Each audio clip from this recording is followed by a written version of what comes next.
تین بہت ضروری باتیں ہوئی ہیں. سب سے پہلے کہ عدالت نے شروع کیا اپنے پچھلے آرڈر سے، جس کے پیراگراف 5 میں انہوں نے ذکر کیا ہوا تھا سہیل احمد کے کیس کا، جو 2021 سے یونیورسٹی آف بلوچستان کا ایک اسٹوڈنٹ ہے. اس کے ساتھ ایک اور اسٹوڈنٹ بھی تھے، فصیح بلوچ. ان دونوں کو جبراً لاپتہ کیا گیا اور آج تک ان کے کیس پر کوئی معلومات نہیں ہے. اس پر اٹارنی جنرل صاحب نے شروع ہوتے ہی کورٹ سے معذرت کی. انہیں آئی تھنک آرڈر لیٹ ملا تھا، تو وہ یہی بات کر رہے تھے کہ اب ہم یہ جو ساری معلومات ہے 14 جون کو دیں گے عدالت کے سامنے.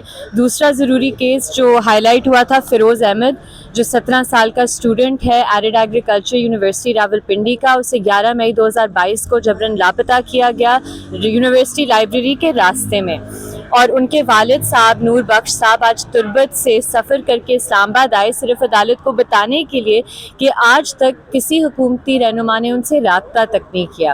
اور تیسرا جو بہت ضروری کیس تھا وہ ہے نعیم رحمت کا، جو کہ ایک اسٹوڈنٹ ہیں یونیورسٹی آف تربت کے، اور ان کے حوالے سے ایک لسٹ اٹارنی جنرل صاحب نے پچھلی سماعت پہ دی تھی، جن میں انہوں نے کہا تھا کہ یہ 30 سال کے ہیں، فشرمین ہیں، اور یہ کراچی سینٹرل جیل میں 2019 سے کنفائنڈ ہیں. ہم نے فیملی سے رابطہ کیا، کنفرم کیا یہ وہ نعیم رحمت نہیں ہیں، اور یہ بھی معلومات ہم نے آج سارے تینوں کیسز کی پرووائڈ کر دی اٹارنی جنرل صاحب کو. تو اب دیکھیں گے انشاءاللہ 14 جون کو. ہمیں بہت امید ہے کہ اسپیشلی ان 3 کیسز پر ہمیں معلومات دی جائے گی. میم ایک اور کافی بڑا کیس آپ کا چل رہا ہے یہاں پہ، فرحاد جو شہر ہیں ان کا کیس چل رہا ہے.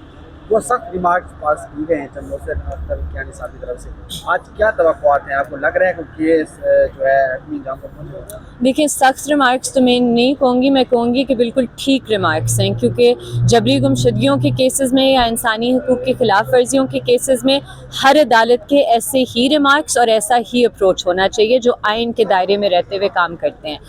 اور مجھے بہت امید ہے کہ فرحاد کو جلد سے جلد بازیاب کیا جائے گا، اور مجھے اس سے زیادہ امید ہے کہ جو پاکستان کے شہری ہیں وہ ہر لاپتہ شخص کے لیے اپنی آواز بلند کریں گے، کیونکہ آج احمد فرحاد ہے یا فیروز بلوچ ہے، کل ہم میں سے کوئی بھی ہو سکتا ہے، اور ہمارے لیے پھر بات کرنے کے لیے کوئی نہیں رہ جائے گا.